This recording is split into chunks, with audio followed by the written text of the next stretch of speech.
Hey guys, it's Super Speedy Car here and welcome back to Caverns of Trials Part 2. So, we just got our bow and we're ready to move on, but it's not the last time we're going to be seeing this area, obviously. So let's move, let's get out of here. Hopefully not die in the process. Can we make that jump? That's a little bit risky, but I think we can. Okay.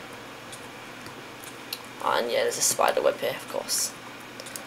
Now, in case you're wondering and haven't played this map, the way I do the areas, you don't have to redo the entire area to get back to this room. Obviously, I said in the last video, this is the main area, and you have to come back in numerous times. This easy access you activate here. It allows you quick access around different areas, which I think is really good in my opinion. Sorry about that, guys. A little bit of headset problems. Yeah, my headset isn't the best. Alright, this snow can only be destroyed by a spade, which you will find later. So yeah, you can obviously see you have the leaves and the spade and the snow, not the spades. So yeah, there's a lot of, this area is pretty main. Now we just smash through the area here, through the webs. And now we can start moving on. You have a minecart system and you also get an arrow. I forgot to mention when we was in the Hole of Secrets, I don't know, I always forget the name of that area. There was a painting area that activates an iron door, and that's clearly our next goal since we've got the next key item in our adventure. So that's where I'll be headed next. So I make these secret areas to get back very discreet, as you can see in a second. So you get here, you activate the lever which uses a sticky piston to move that back, and you come right back here, and it's still night. Looks very familiar, doesn't it? So we're a little bit further of escaping this hole and getting home, so looking forward to that. Now the painting is up here, so let's get our bow at the ready, and hopefully the paintings don't screw up again. Well, they haven't screwed up yet, which is quite lucky actually. Let's go. And it's screwed up. So if this ever happens, I'd recommend, I don't know, is it possible? I recommend just throwing junk in.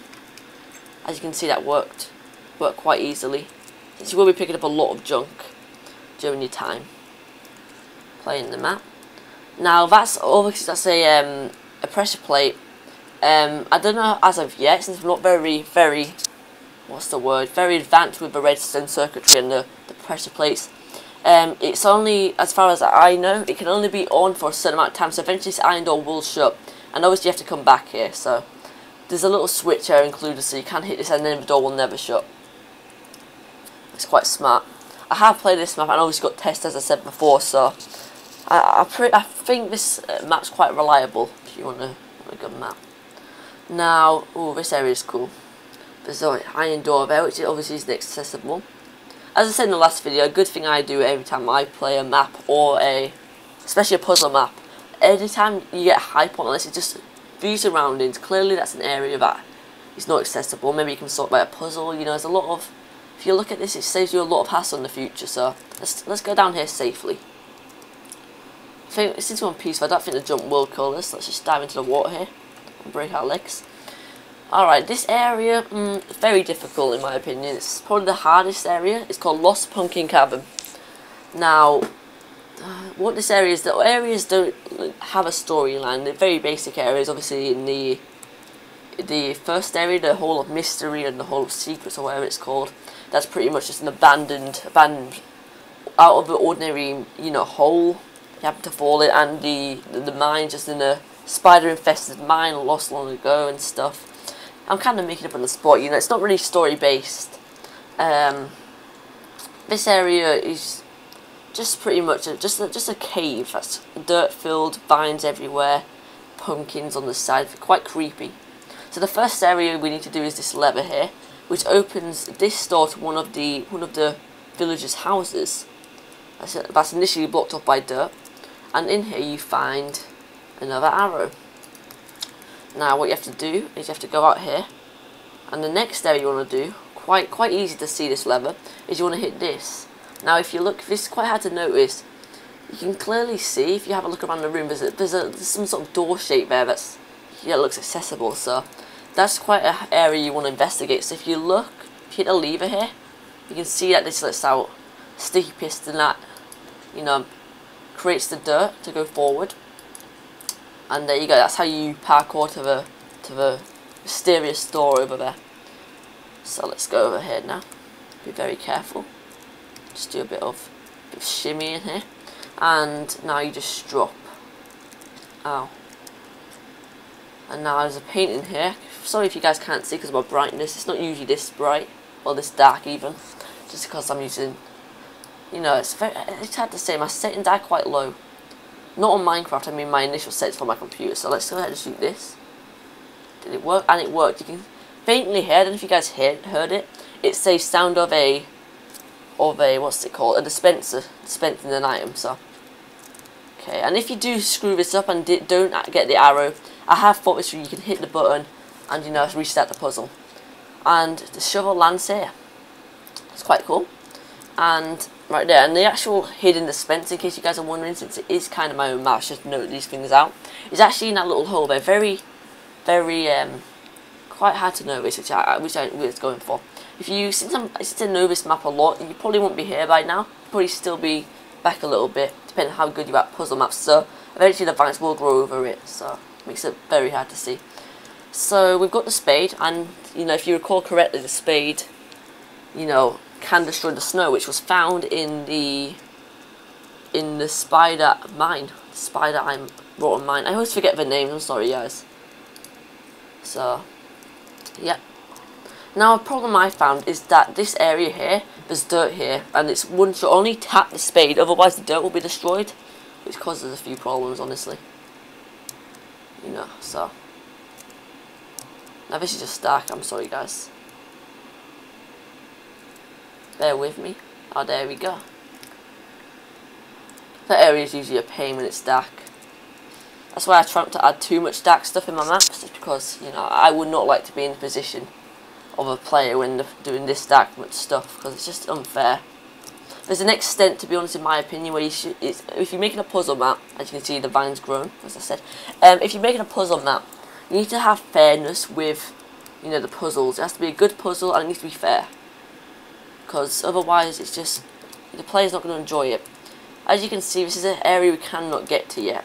We need some sort of lever or button. We may get later on. We'll have to wait and see. So, let's head out of the Lost Pumpkin Cavern and move on back to the spider rotten mines. So let's go this way.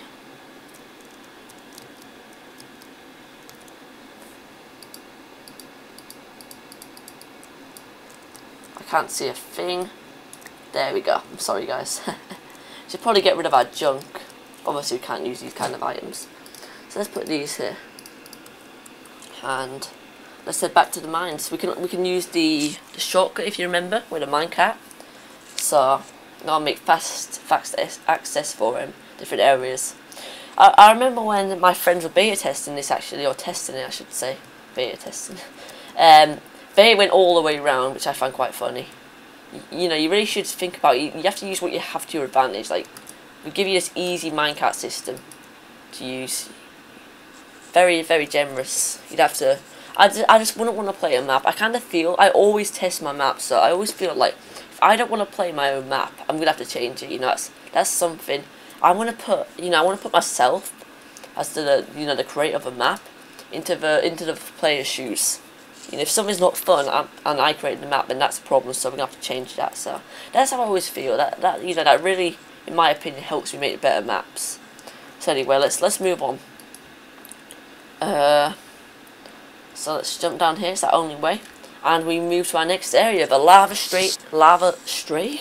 lake stronghold. There we go. I'm sorry, guys. I need to stop apologising. I'm too polite, but. Well, I'm kind of, you know, I have this thing, you know, I just, you know, I want to be polite, I want to get an audience, you know, so that's how I do about it, so.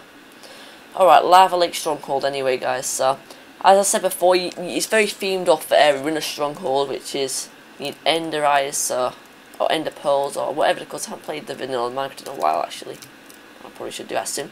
you know, to activate the end portal. So around here is going to be, you know, ender stuff. It's quite obvious, and you can see there's leaves here, so it's kind of obvious that's going to be our escape route. That is, it's a high possibility that we're going to get a new item here, which is obviously the flint and steel. I think that's bugged me is how long the lava lasts. Jeez, this guy clearly hasn't heard of, you know, duck drop. I forgot it. I just ruined my little joke. You know, this is why I know I make jokes, guys. Wait, has this got a button? No, it hasn't. What I'm gonna say, I probably should have that button. Tuck, drop, and roll. That's it, I guess. You know what? So it's quite obvious what we have to do with this. There's a little hole there. Hopefully you don't miss. Boosh, and you're through here.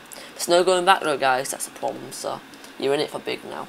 If you look through this iron door, very, very similar to the stronghold, you get iron doors. You can see a chest over there which you need to get to, and you know it's very atmospheric. There's lava dripping. It's very tense. So let's move on. So more parkour. This is quite easy, and of course I fail it. I'm not gonna say anything when I do parkour, guys. I always get karma. Oh, now we have to wait a few seconds to stop the burning, and we can progress.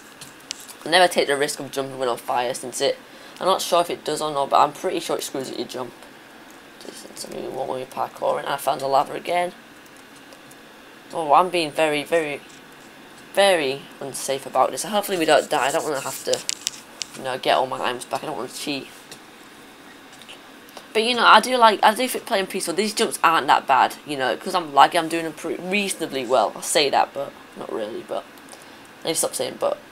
But yeah, they're reasonably easy when you're not lagging and stuff. So even if you do fail to jump, as you can see, I was in lamp for a few seconds and I still survived. I got on platform and he's safe. So there's really no excuses if you fall in the lava when you're that close to a platform, in my opinion, guys. So anyway, an ender pearl. So we obviously have to go to this, and it's the same mechanic. Now I remember when people were testing the map, I mention this a lot because, you know, it's kind of, I like when people test my map that's never played the map before, just because it gives me, they're the average player, a mix of different players playing the map, really, you know. It shows me how people play it, the different play styles and stuff. So what this area is, if you look very, very, you know, this is another thing of, you know, pay attention to your environment, as I said before. You can see that this is cracked stone, which is a bit shady, since a lot of the other areas just normal stone and mossy stone. So it's clear what this is going to do. So there's no exits, first of all, so it's very obvious. So let's go ahead and get over with. Hopefully I survive. And yes, I did. Yeah, see? Just stay to the edges and you survive. And there's the redstone behind the scenes, guys. So now we have to drop safely to the platform below. The bedrock is representing the molten, you know, it's hard to say, the molten rock, I suppose, that you find in volcanoes and stuff. I was never really good at geography, but so yeah, let's progress. And that pretty much concludes Lava Lake Stronghold, guys. You know, that's a really good zone. I really enjoyed making that zone, honestly, guys. It's a really fun one to make. I did like the combination of the lava. It's a very hostile zone. And now we get our flint and steel. That's it, guys. Thank you for watching. I hope you tune into the next episode where I progress the map and hopefully complete it. So I'll see you later, guys.